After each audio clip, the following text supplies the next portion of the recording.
Today, we're joined by singer-songwriter KelsiLynn. We're diving into her creative process, the stories behind her music, and what's coming up next. Stick around.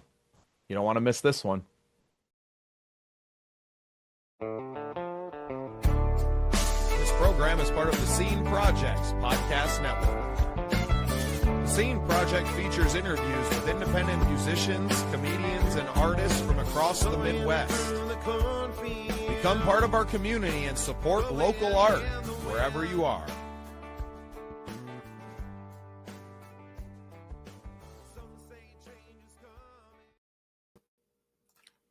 Well, welcome into another exciting episode of The Scene. I'm your host, Bubba Startz, and with me today is KelsiLynn. Welcome to the show. Hi, how are you? Thank you for having me. I'm super excited to be here. Awesome. Well, I'm super excited to have you. Before we get too far into all the things that you're doing now, I like to just give you the floor for a few minutes here and have you tell us a little bit of your backstory. All right. Well, I'm 28 years old. I'm from Pennsylvania. I've been working on my music for many years now. The biggest start that I had with it was when I first got sober. I am 3.5 years sober from alcohol, and I'm super, super proud of it. That is one of my bases for my music. And throughout my sobriety journey, music really has helped me a lot to grow. And I've put a lot of my writing and efforts into that, and that definitely has helped me as well.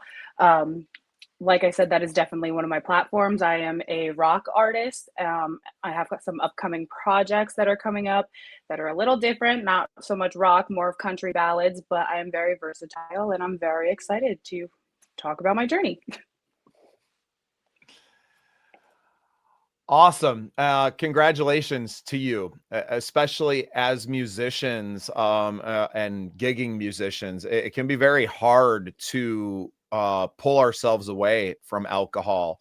And it seems like a journey that a lot of us have been on. I've done a lot of interviews and a good majority of, I feel like a good majority of the ones that I've done now are with people that are, recently finding sobriety or, at least finding that it doesn't serve them in their careers and in their life. Right, right. It's more and more lately that I hear more and more people are, starting to become sober and taking that change for themselves. And it's really inspiring. It's incredible that people are doing that. Yeah, and I think it has a lot to do with our society is becoming healthier. We're willing to address mental health a lot more than, decades prior. And also, I think it's just like, it's too damn expensive to be an addict anymore. That's true. That is definitely true. Yeah, just crazy. So great. Well, great to know you. We don't have obviously us being a part of the Midwest Country Music Organization. We have a lot of country artists on, and I know you have some country songs, but love to have other rockers on. I've always considered myself more of a rock, a rock artist, indie rock artist, although I do kind of ride that line. And just because of where rock music has gone heavier and heavier, someone like me who has always had like a Grateful Dead, Marshall Tucker kind of vibe, or maybe like a Sublime, or I call like stoner music, right? That I grew up listening to. A lot of my music kind of has that vibe, but there's some of it that definitely tends that other way. And I feel like rock music just kind of like left me, and it also left songwriters for the most part, as it just became heavier and screamier. Maybe that's changing now. I think everything kind of goes in waves or in circles, however you want to look at it. But what I guess what inspires you to write rock music and to be part of that world? So the first song that I released, that I just did a music video for actually over the summer, that one's called 6 Feet Down. It was based on my journey. And at the time, I didn't know where I fit musically. I always wanted to be a country artist, but I didn't want to set myself into something that I couldn't be able to obtain or uphold throughout my music career. And when I was writing that song, it was a lot of what was going on in my life in the moment. And it wouldn't fit country, it wouldn't fit a ballad, it wouldn't fit anything to where I could get my message across the way that I needed it to be, because it is a little darker and a little heavier. Oh, my AirPod fell out. 'Cause it is a little darker and a little heavier. So with that being said, that's how I started getting into the rock genre with that, because it all the stuff that I've been writing about is, you know, things in society, things that has happened to me. And a lot of that, I have to say that I did write a lot of my music out of struggles. So it turned into one of those rock musics that I had to make it, because it doesn't make sense to talk about those things when I was angry about it at the time, but now I'm happy about it, if that makes sense. Yeah. Well, and I feel like, you know, rock music tends to give us a little bit more freedom in that capacity, especially with popular country music really just being about like, you know, chasing the girl in your pickup truck with a case of beer. And, you know, I think that stigma is changing a little bit, or the genre is changing as more and more songwriters come into it and get sober. And I guess what I'm really saying is like popular country music, what you hear on the radio tends to be of a very certain form and Right. you know, a very narrow path that they stick in that songwriting. I think that's changing. I just spent, you know, some time at the Josie Music Awards in Nashville and stayed around for a while and getting to know the town. It was my first time in Nashville. That I think there's a lot of different facets to it, and Nashville's not just country music anymore either. Right. I was down at the Josies too. You actually interviewed me down there. And that was an incredible experience. I was nominated this year for 6 categories for the Josie Awards, and I did end up winning one of the Songwriter Achievements Awards at the event the night prior, which was very, very exciting, and I was honored to get that award. So Awesome. Well, congratulations to you. Yeah, I interviewed like 150 people that night. Forgive me if I don't remember. It's such a blur now.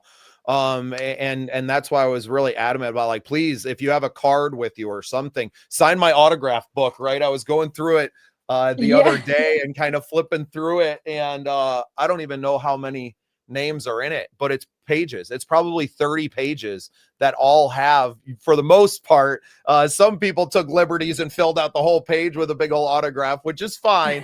But it was really more of like a guest book, right? So I could just keep track of like, well, how many of these did we do? I know it has to be over 100 just from the size of the line. And we stood there for 3.5 hours just running, you know, 1 to 2 minute long interviews. So just in what we had in time, but it was so fun. It was so nice to be surrounded by creative people and in all genres. We're a member of the Midwest Country Music Organization, which I love dearly. It's a much smaller group. I think we're 300 members strong. So we all know each other pretty well, but we're all kind of in the same boat. We're upper Midwesterners. I live in South Dakota. A lot of our members, Minnesota, Wisconsin, the Dakotas, you know, Nebraska, Iowa, in that area. So I think a lot of us kind of come from that same that same mold almost, right?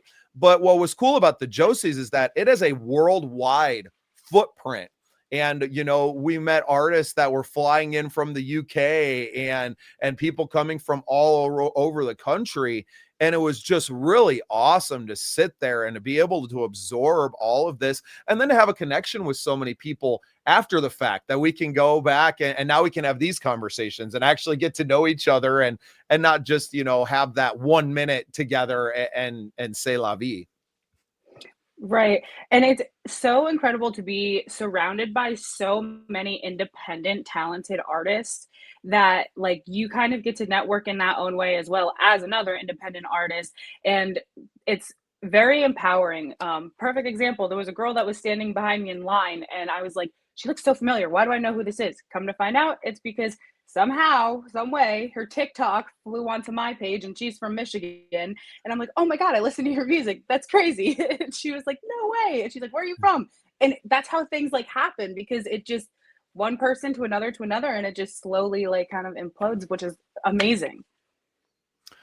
Now, I didn't get to attend the Saturday night or the Saturday convention, the JMA convention and everything Mhm. that they had that day. Can you talk a little bit about that? Was obviously a lot more time for connecting and talking with everyone and really having conversations, where the award show is just like a whirlwind, right? It's Yeah. 5-6 hours of just nonstop activity, and it's really hard to sit down and talk with some of the fellow members and nominees.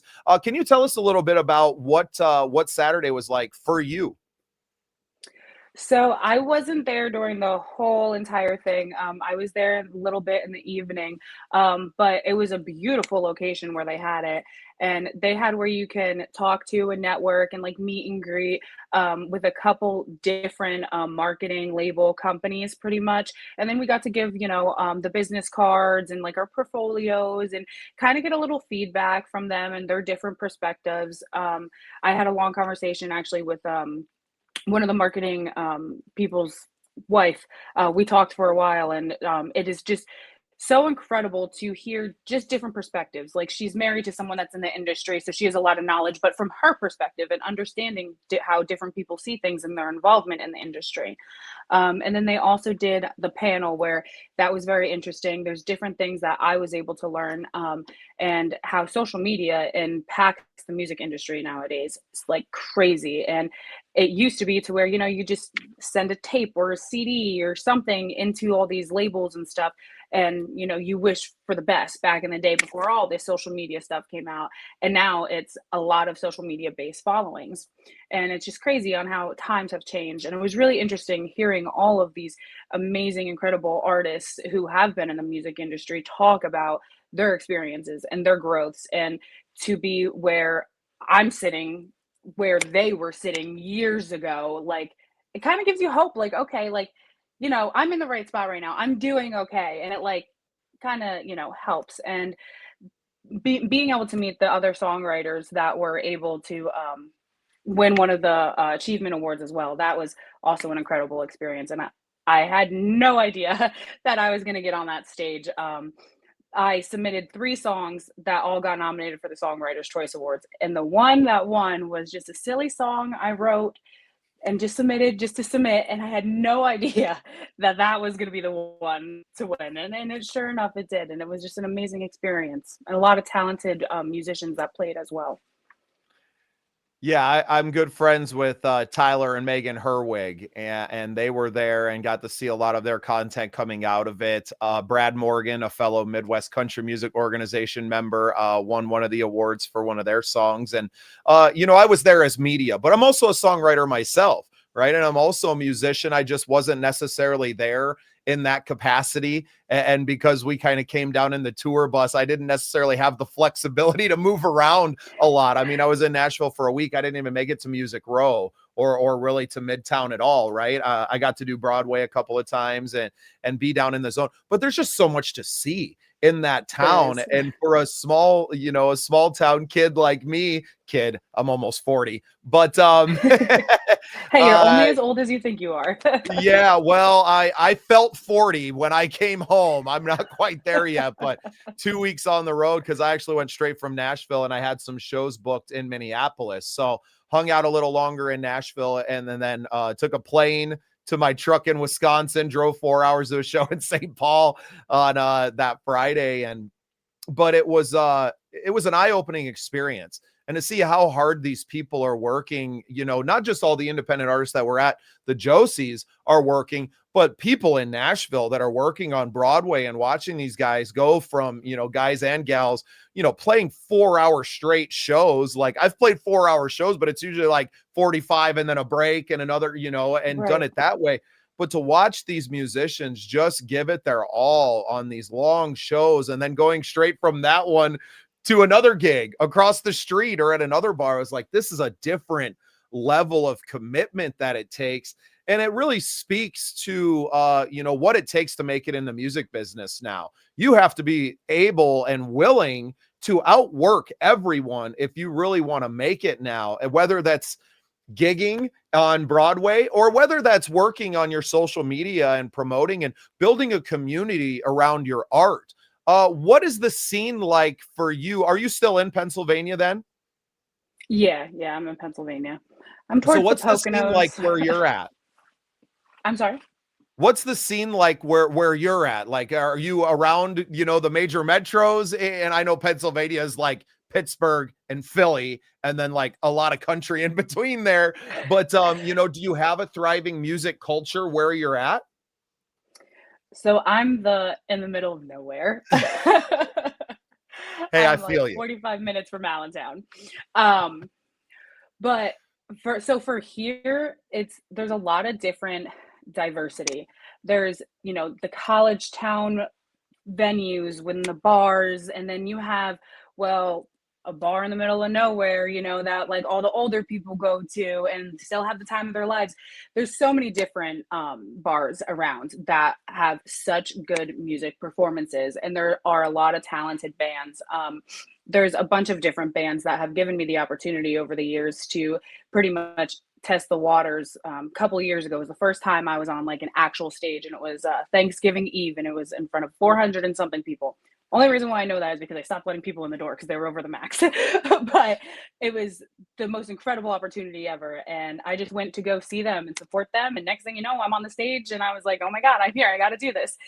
And after that happened, then I met another band and the same thing happened and same thing happened. And now it turned into all of these bands have given me the opportunity to share my music with them and be able to be a part of it. I'm not full-time part of any of the bands whatsoever, but they all give me the opportunity. About 15 of them give me the opportunity to do my music and sing with them when they're around. That's one thing that I'm in the process of trying to do, is create my own bands and have my own. But unfortunately, I live in the middle of nowhere, so all the bands have been already established, and they're all super, super talented. And like I said, it's all diverse. You got the rock bands, you have cover bands, you have the original bands, you have country bands. You kind of have a little bit of it all, but it's nothing like Nashville or New York or anything like that. No, I mean, I live in a town of 1,000 people that's, 45 minutes from a Walmart, right? Like it's, That's me. I feel the middle of nowhere. And it can be hard for me. I mean, what I've done over the past few years has really been to just expand my network of players. And then whenever I'm in this area or that area, I kind of have a phone book that I go through, and I build the band per show essentially, or per, small tour that I'm doing, and have a big network to pull from. I don't think there's anything wrong with being like the surprise special guest with 15 different bands either, and being able to have the opportunity to go up and share your music. So does this put a lot of impetus for you then? I know you say you're trying to put together your own band, but are you really focused now on like growing that social media following, pushing singles out on the streaming platforms, and growing your fan base through your recorded music then, and not so much your live performances? Yeah, so right now my biggest thing, like I just released my website two weeks ago, I believe. I just released it, and it hit 27 different countries. So I'm very excited about that because you never know who's on it. But my main thing right now is getting my social media in track, because I'm understanding now how important social media following is. And I do have a couple upcoming projects within the studio. So I am trying to push that as much as I can and work on my music videos. Creating a band and coming in a band, that's just a bonus, and having the opportunity to perform those, that would just be a bonus. But I do want to start my platform with the social media that I have been pushing, and it's slowly getting somewhere, but everything takes time, and I understand that. Well, and now you're an award-winning songwriter, and I hope that's a headline on your website, and people know that. Having never won anything before, we won the Content Creator of the Year from the Midwest Country Music Organization just this last April. Did I ever think that it was important in the music business? But what it is, it's a little bit of that social proof, right? Without a huge following, there's an award, or there's something that says, hey, this young lady's worth your time, right? She's worth listening to and checking out this content. So congratulations to you. Go ahead and tell us where we can find that website and find all of your music at before I let you go. All my links and social media and music and everything is right on my website. It's KelsiLynnmusic.com, spelled KelsiLynn music.com, and you can find pretty much anything you want to know about me. Well, KelsiLynn, thank you so much for giving me a little bit of your time today, and thank you for being part of the scene. Well, thank you so much for having me. I really appreciate it.